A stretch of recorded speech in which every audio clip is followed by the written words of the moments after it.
தந்தை பெரியார் ஈவேரா அவர்கள் 20ஆம் நூற்றாண்டின் இணையற்ற சீர்திருத்த செம்மல். பிறப்பால் ஏற்றத்தாழ்வை நிலைநாட்டும் போக்கை எதிர்க்கத் தொடங்கியவர். ஆயிரம் ஆண்டுகளாய் மானம், வீரம், கல்வி இவைகளை இழந்த மக்களின் ஆவேசமான கோப ரூபம்தான் பெரியார் ஈவே ராமசாமி அவர்கள். சீலையம்பட்டியில் ஆதி திராவிடர்கள் 69 பேர் முஸ்லிம்களாக மதம் மாறியது குறித்து பெரியார் ஈவே ராமசாமி அவர்கள் பேசிய பேச்சினை 20/12/1970 தேதிய விடுதலை நாளிதழ் வெளியிட்டுள்ளது. பெரியார் பேசுகிறார். சேலையம்பட்டியில ஆதி திராவிடர்கள் 69 பேர் முகமதியரான விஷயத்தை பற்றி எனது மகிழ்ச்சியை தெரிவிக்க சில வார்த்தைகள் பேச போறேன். இந்து மதம் என்பதிலிருந்து மதம் மாறினதாக சொல்லப்படும் 69 ஆதி திராவிடர்களும் பிறவியின் காரணமாக அவர்களுக்குள்ள இழிவிலிருந்து விடுதலை அடைந்ததோடு பாமரத்தன்மையும் காட்டுமிராண்டித்தனமுமான மிருகப்பிராயத்திலிருந்தும் அறியாமையிலிருந்தும் சிறிது விடுதலை அடைந்தவர்களாவார்கள் என்பதற்காகவே மகிழ்ச்சி அடைகிறேன். மேற்கண்ட 69 பேர்களுக்கும் தீண்டாமை என்பது போய்விட்டது. இனி ஒருவன் அவர்களை பழைய சக்குங்க சண்டாளன் அப்படின்னு இழுவா பேச முடியாது. அவங்களும் மற்றவங்களை சாமி சாமி புத்திசாமி என்று கூறிக்கொண்டு எட்டி நிற்க வேண்டிய அவசியம் இல்லை. வெங்காயம் மற்ற மனிதர்களின் காலில் விழுந்து கும்பிட வேண்டியதில்லை. ஊரை விட்டு வெளியில் குடியிருக்க வேண்டியதில்லை. குளிக்க தண்ணீர் இல்லாம திண்டாட வேண்டியதில்லை. வெங்காயம் வண்ணா நாவிட்ட இல்லாம அழுக்கு துணியோட கரடி போல மயிரை வளர்த்துக்கிட்டு பாக்குறதுக்கு அசிங்கமா தோட்டம் அளிக்க வேண்டிய அவசியம் இல்ல. ஆமா, இனி எந்த பொது தெருவிலும் நடக்கலாம், எந்த வேலைக்கும் போகலாம், யாருடனும் போட்டி போடலாம், அரசியலில் சம பங்கு பெறலாம். மத சம்பந்தமாக இனி அவர்கள் தங்கள் கோவிலுக்குள் போக தாராளமான உரிமை உண்டு, வேதம் படிக்க உரிமை உண்டு. ஆமா, இவ்வளவையும் விட இனி அவர்கள் கல்லையும் செம்பையும் கூடையையும் விளக்கு மாத்தையும் கடவுள் என்று வணங்க வேண்டிய அவசியம் இல்லவங்க. ஆமா, மற்றும் இவர்கள் பொருளாதார கஷ்டத்திலும் அறிவு வளர்ச்சி தடையிலும் சமூக இழிவிலும் சுயமரியாதை குறைவிலும் அரசியல் பங்கு குறைவிலும் இருந்து ஒருவாறு விடுதலை அடைந்து விட்டார்கள் என்பது போன்றவர்களை நினைக்கும் போது மகிழ்ச்சி அடையாமல் இருக்க முடியவில்லை.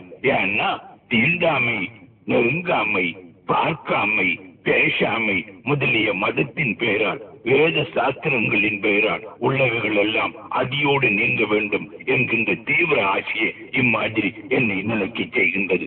ஆகையால் முகம்மதிய மதத்தை தழுவதினால் தான் தீண்டாதவர்களுக்கு இதில் உடனேயே சமூக சமத்துவத்தை அளிக்க முடியும் என்று நான் கருதுகிறேன். இந்த நிலைமை நமக்கு ஏற்படாமல் இருக்க வேண்டும் என்பதற்காக நான் எவ்வளவோ பாடுபட்டு பார்த்தேன்.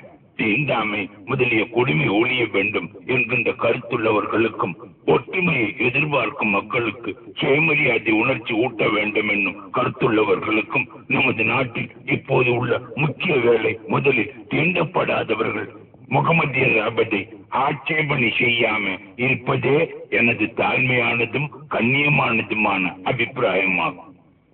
இன இழிவு ஒழிய இஸ்லாமே நன்மருந்து என கூறினார் பெரியார் அவர்கள்.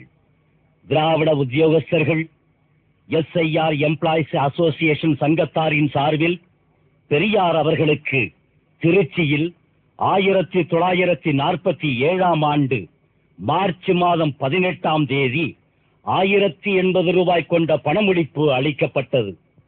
அப்போது அங்கு அலை கடலென கூடியிருந்த சுமார் 5000 மக்கள் கூட்டத்தின் மத்தியில் பெரியார் அவர்கள் பேசினார்கள். தோழர்களே, நமது வியாதி நோய், சூத்திரர்கள் என்ற நோய் பெரிது, மிக மிக பெரிது. இது புத்து தொழில் நோய் போன்றது, வெகுநாளைய நோய். இதுக்கு ஒரே ஒரு மருந்து தான், அது இஸ்லாம் தான். இதை தவிர வேறு மருந்து இல்லை. இது இல்லாட்டி வேதனைப்பட வேண்டியதுதான். ஆமா, தூக்க மருந்தும் போத மருந்தும் கொண்டு நோய் இம்சை தெரியாம நாளும் பணம் போல கலக்க வேண்டியதுதான். நோய் தீர்ந்தெழுந்து நடக்க இன்றைய நிலையில் இஸ்லாம் தான் மிகச்சிறந்த மருந்து. ஆமா, அதுதான் நாடு கொடுக்கும், நிமிர்ந்து நடக்க செய்யும், வீரம் கொடுக்கும் மருந்தாகும்.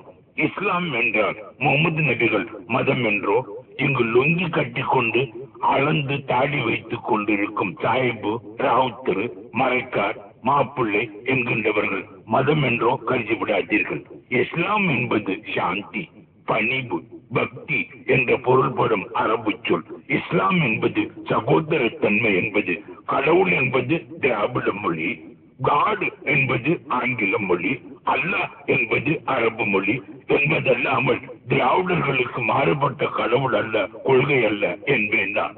மதங்களை விபூதி பூச்சு, நாம, ஒத்து குடுமி இவைகளை கொண்டு நிர்ணயிப்பது போல் இஸ்லாத்தை தலமொட்ட, தாடி, லுங்கி முதலியவைகளை கொண்டு நிர்ணயிக்காதீர்கள். இஸ்லாத்துக்கு எஜமானர்கள் இந்நாட்டு முஸ்லிம்கள் அல்ல. இவர்கள் இஸ்லாத்தின் ஒரு பகுதியினர். மலையாள மாப்பிள்ளைமார் மற்றொரு பகுதியினர், ஈஜிப்தார் மற்றொரு பகுதியினர், ஜப்பான், ஜெர்மன் இஸ்லாமியர்கள் மற்றொரு பகுதியினர், ஆப்பிரிக்கர், நீக்ரோபர், அபிசீனியர் ஆகிய இஸ்லாமியர் மற்றொரு பகுதியினர். இவர்கள் இத்தனை பேருக்கும் ஒரே கடவுள், அதுவும் உருவம், பெண்டு, பிள்ளை, சோறு சாறு வேண்டாததும் அற்றதுமாகும். உடன்பிறப்பு, சம உரிமை, கட்டுப்பாடு இவைதான் பொது. மற்றவைகள் எல்லாம் காலதேச வர்த்தமானங்களை பொறுத்தது. இவை ஒன்றாய் இருப்பதால் தான் 60 கோடி மக்கள் உலகில் எந்த பாகத்தில் இருந்தாலும் உடன்பிறப்பாய் இருக்கின்றார்கள். நான் இஸ்லாத்துக்கு வக்காலத்து பேசவில்லை, பிரச்சாரம் செய்யவில்லை. இது உண்மை, உண்மை. இன இழிவு நீங்க இஸ்லாம் என்கின்ற மந்திரம் தான் நம்மை மனிதராக்க முடியும். இதை நான் இன்று சொல்லவில்லை, நேற்று சொல்லவில்லை. 1919, 1920 முதல் இன்று வரை 28 வருடங்களாக சொல்லி வருகின்றேன். என் அன்புள்ள அருமை திராவிட சகோதரனே, இதற்கு இஸ்லாத்தை தவிர ஒரு மருந்து சொல் இப்போது சொல்லாதே. வீடு போய் தமிழ் பெரியார்கள், பெரியார்கள், பண்டித பெரியார்கள், ஆங்கிலம் கற்று பதவி வகிக்கும் வக்கீல்கள், உத்தியோக பெரியார்கள் முதலானவர்களுடன் கலந்து கட்டி அழுது முடிவு கண்டு நாளைக்கு வந்து சொல்லுவாங்க.